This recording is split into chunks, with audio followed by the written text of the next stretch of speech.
हम सब ने बचपन से एक प्रार्थना सुनी होगी। अक्सर हम गाते हैं, त्वमेव माता च पिता त्वमेव। हे ईश्वर, आप ही हमारी माता हैं, आप ही हमारे पिता हैं। हम ईश्वर को अपना सबसे बड़ा अभिभावक मानते हैं। हम समझते हैं कि और उम्मीद करते हैं कि भगवान है तो सब कुछ ठीक हो जाएगा। लेकिन जरा सोचो, जब इन देवी देवताओं और महापुरुषों को पिता की भूमिका निभानी पड़ी होगी तो क्या इनके लिए आसान रहा होगा? नमस्कार दोस्तों, स्वागत है दिया बाती के इस खास बातचीत में। आज इस चर्चा को आगे बढ़ाने के लिए मेरे साथ मौजूद है मेरी सहभागी रेणु भारद्वाज। नमस्कार दोस्तों, बिल्कुल सही कहा आपने। हम सोचते हैं कि भगवान है तो सब कुछ सही है, पर जब भगवान ने इंसान का रूप लिया और उन्होंने इंसान रूप में पितृधर्म निभाया तो क्या जो भी उन्होंने कार्य किया वो सही था? चलो आज हम उन्हीं पौराणिक कथाओं की बात करते हैं जिसमें भगवान ने जो है इंसान रूप में पिता का रोल निभाया और हमें ये शिक्षा दी कि पिता जो है वो सबसे ऊपर है। सच कहा मैम आपने।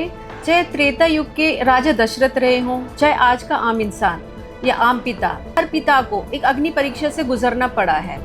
कल की कहानियों में वो मोह का अंतर्द्वंद था, पर आज के घरों में वो सपनों का दबाव है। चलो इसी चर्चा को आगे बढ़ाते हैं। आज हम उन पिताओं की बात करेंगे जिन्होंने इतिहास और धर्म को बदल दिया है। सबसे पहले जैसे राजा दशरथ की एक गलती ने श्री राम को वनवास भेज दिया। कृष्ण ने धर्म को पुत्र मोह से ऊपर रखा। धृतराष्ट्र का अंधा प्रेम महाभारत का एक बड़ा कारण बना। ऋषि जमदग्नि के कठोर आदेश पर परशुराम ने दुनिया को हिला दिया। चलिए हम शुरुआत करते हैं राजा दशरथ से। राम को वन भेजने वाली वो रात पता है जब बंद कमरे में राजा दशरथ का दम घुट रहा था? क्या वो राजा दशरथ की हार थी? बिल्कुल सही कहा। राजा जो दशरथ थे वो चाहते तो उस निर्णय को बदल सकते थे, क्योंकि एक वो सम्राट थे, बहुत बड़े सम्राट थे, बट उन्होंने अपने वचन को पुत्र मोह से ऊपर रखा, क्योंकि उन्होंने कैकेयी को वचन दिया था। इसलिए उन्होंने जो है अपने बेटे का त्याग किया अपने वचन से। ये चीज़ हमें आज जो हम पेरेंट्स हैं, हमें इन चीज़ों को ध्यान रखना चाहिए, सोचना चाहिए इन चीज़ों के ऊपर। क्या राम को वन भेजकर राजा दशरथ ने उन्हें बचाया या आगे के लिए तैयार किया? सोचो, अगर वो वनवास ना जाते तो क्या वो मर्यादा पुरुषोत्तम बन पाते? इस पर आपके क्या विचार हैं? कमेंट करके बताएं। अब हम एक अलग पिता की बात करते हैं, श्री कृष्ण।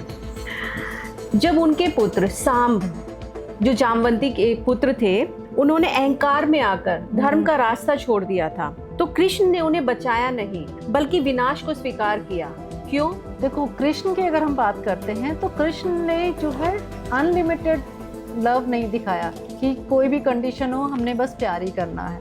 उन्होंने अपने बच्चों को अनुशासन भी सिखाया। उनका ये था कि धर्म जो है वो ऊपर है। उन्होंने हमेशा धर्म को ऊपर रखा, इसीलिए उन्होंने अपने बच्चों को जहाँ पे उनकी गलती थी उनको उन्होंने रोका भी और उनको रास्ता भी दिखाया कि यहाँ पर आप गलत है, इसकी जगह आपको ये चीज़ करनी चाहिए। तो हमें भी आज जो हम पेरेंट्स हैं, हमें भी इनसे शिक्षा लेनी चाहिए कि जहाँ पर भी हमारे बच्चे गलत करते हैं उनको बताना चाहिए और उस गलती को कैसे सुधारा जाए वो रास्ता भी दिखाना बहुत ज़रूरी है। तो हमें जो है ये प्यार के साथ साथ अनुशासन देना भी बच्चों को ज़रूरी है। तो ये हमें यही सीख देती है कि हमें अच्छा पिता बनने के लिए अनुशासन बहुत जरूरी है। चलो इसी बात को आगे बढ़ाते हुए महाराज धृतराष्ट्र की बात करते हैं। लोग कहते हैं कि वो अंधे थे, पर मुझे लगता है कि वो अंधे नहीं, मोह के कैदी थे। आपके क्या विचार हैं इस पर? बिल्कुल सही कहा। धृतराष्ट्र ने कभी भी दुर्योधन को आईना नहीं दिखाया, मतलब उसको कभी भी उसकी गलतियों पे रोका नहीं, उसको डांटा नहीं। वो जो करता गया पुत्र मोह में उन्होंने उसको बिल्कुल सही माना। अगर हम देखें तो आज के टाइम के जो पेरेंट्स हैं वो भी यही करते हैं। वो भी अपने बच्चे की हर गलती को प्यार का नाम देते हैं, जो कि गलत। हमें अपने बच्चों को जहाँ पर ज़रूरत है वहाँ पे रोकना चाहिए, डांटना चाहिए। धृतराष्ट्र की तरह से जैसे उसने दुर्योधन के साथ किया था, जिसके कारण इतना बड़ा युद्ध हुआ, वो नहीं होता। तो हमें भी अपने पेरेंट्स को जो है चाहिए कि वो जहाँ पर बच्चे गलत हैं वहाँ पर उनको रोकें, प्यार भी दें, पर जरूरत पड़ने पर उनको रोका भी जाए। आज के समय के लिए बच्चों को प्यार दे, पर अंधा प्यार ना दे। क्या आपने जमदग्नि ऋषि की कहानी सुनी है? उन्होंने अपने पत्नी रेणुका पर संदेह होने पर अपने पुत्रों को मां का सर काटने का आदेश दिया था। परशुराम ने पिता के आदेश का पालन किया। क्या यह पितृधर्म था या क्रूरता? ऋषि जमदग्नि के 5 पुत्र थे। 4 पुत्रों ने अपनी पिता की आज्ञा मानने से मना कर दिया, बट जो परशुराम थे उन्होंने अपनी पिता की आज्ञा मानी और अपनी माता का सर धड़ से अलग कर दिया। उन्होंने अपने पिता की आज्ञा मानी और उनके पिता ने उनको वरदान भी दिया और उनकी माँ को पुनर्जीवित कर दिया। बट अगर हम आज की बात करते हैं तो उनका जो उन्होंने जो किया वो एक अपराध की श्रेणी में आता है, जिसका कि एक दंड है, दंड दिया जाता है। बट हम उस समय की बात करें तो वो अपराध नहीं था, क्योंकि परशुराम जानते थे कि उनके पिता उनकी माता को पुनर्जीवित कर देंगे। उनको अपने पिता पे विश्वास था। क्या परशुराम को बाद में पछतावा हुआ होगा? ये पिता और पुत्र की ऐसी कहानी है जो हमें सोचने पर मजबूर करती है। क्या सभी आदेश सही होते हैं? दशरथ ने त्याग किया, धृतराष्ट्र ने मोह किया, जमदग्नि ने आदेश की परीक्षा ली और कृष्ण ने धर्म को चुना। तो क्या कोई परफेक्ट पिता है? नहीं, मुझे ऐसा नहीं लगता।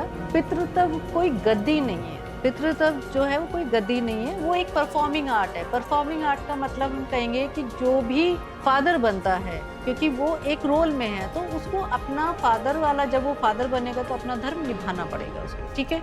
तो हमें ये कहना चाहिए, मेरे अनुसार ये है कि दशरथ की तरह से विवेक होना चाहिए, कृष्ण की तरह अनुशासन होना चाहिए, पर धृतराष्ट्र की तरह से हमें बच्चों को अंधा प्यार नहीं देना चाहिए। भगवान भी जब पिता बने तो उन्हें भी अनेक अग्नि परीक्षाओं से गुजरना पड़ा। अंत में मैं बस इतना ही कहूँगी, अगर आपके पिता आपके साथ हैं तो उनको उनकी कमी के साथ स्वीकार कीजिए, क्योंकि वे भगवान नहीं है, वह भी इंसान है। भगवान से हमें यह नहीं सीखना कि परफेक्ट कैसे बने। भगवान से हमें यह सीखना है कि हम गलतियों और त्याग के साथ कैसे संतुलन बनाए रखें। अगर आप इस फादर्स डे पर आपके पिता आपके साथ हैं तो उन्हें सिर्फ एक शब्द कहिएगा, मुझे पता है कि आप भी कोशिश कर रहे थे। शायद ये 2 शब्द उनके जीवन भर के संघर्ष का एक बहुत अच्छा गिफ्ट होगा। इस चर्चा पर आपकी क्या राय है? क्या आप सहमत हैं कि पिता होना एक साधना है? अपने विचार कमेंट बॉक्स में बताएं। दिया बाती के इस खास सफ़र में जुड़ने के लिए धन्यवाद।